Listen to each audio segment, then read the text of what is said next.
저는 요 옆에 강동미즈 여성병원에서 일하고 있는 안성호라고 합니다. 주로 이제 산모분들 분만하는 쪽으로 진료를 하고 있고요. 오늘 이 산모 교실을 하게 됐습니다. 가진통과 진짜 진통 구분은 어떻게 하나요? 가진통과 진짜 진통의 구분은 결과로 구분합니다. 진짜 진통은 아기가 나오는 거고요. 가진통은 안 나오는 거예요. 가진통은 규칙성이 없고 불규칙한 수축이 있는 거고, 진짜 진통은 규칙적이고 일관된 수축이 계속됩니다. 간격이 짧아지고 강도가 세져요. 그냥 기준점만 잡으시면 돼요. 1시간에 2번 이상 배가 뭉치는 게 서너 시간 이상 계속 지속된다. 그럼 병원에 오셔서 확인하시면 됩니다. 그 구분은 산모분이 하실 필요가 없어요. 그냥 병원에 와서 확인하시기를 추천드립니다.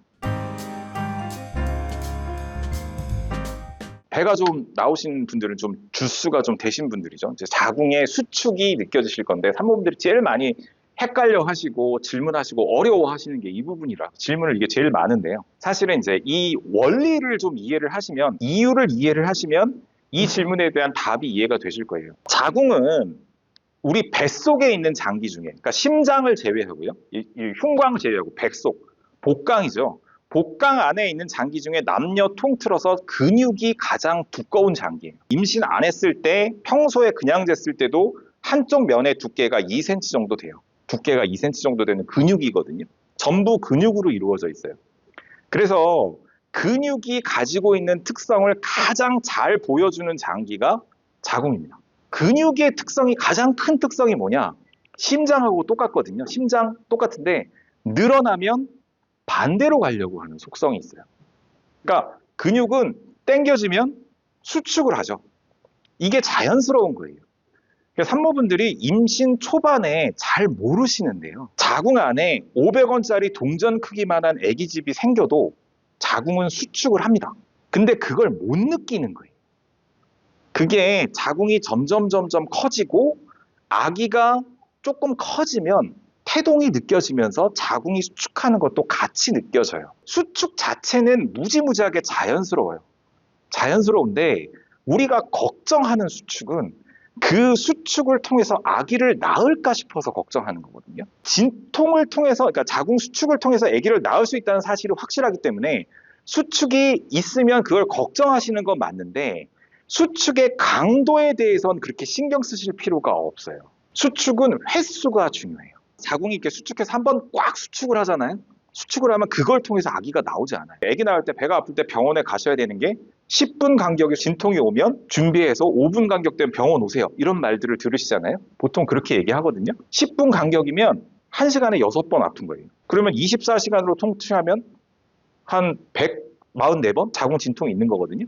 그 정도 되면 병원 와서 아기 낳으러 오시라고 얘기하는 거예요. 강도는 전혀 중요하지 않아요. 세게는 중요하지 않고 횟수가 중요해요. 의미 있는 수축을 보통 20분 간격 안쪽으로 올 때를 의미 있는 수축이라고 해요.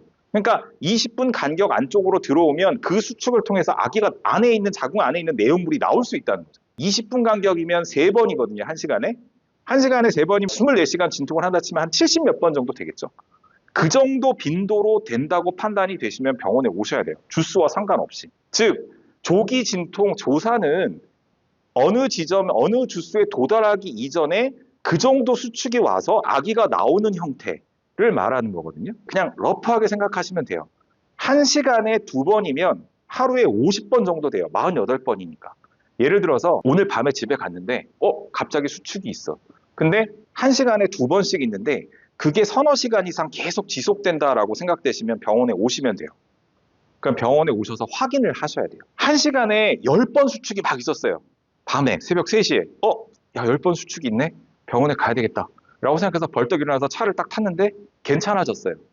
그럼 괜찮은 거예요. 지속성이 없으면 괜찮은 겁니다. 그러니까 1시간에 2번 이상 수축이 있고 그게 서너 시간 이상 계속 지속된다고 판단이 되시면 병원에 오셔서 확인을 해보세요. 예를 들어서 1시간에 한 번에서 24번 뭉쳤다. 무조건 괜찮아요. 그냥 괜찮다고 보셔도 돼요. 병원에 오시는 분들 중에 그런 분들 많거든요. 오늘 제가 일을 많이 해서 혹은 직장에서 스트레스를 많이 받아서 그래서 갑자기 배가 많이 뭉쳤어요. 네, 물론 횟수를 카운트하기 어려운 경우에는 확인하시면 돼요. 오셔서.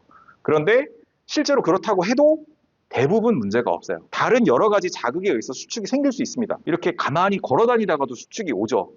가끔씩은 하고 움직이지 못할 정도로 배가 아픈 경우도 있어요.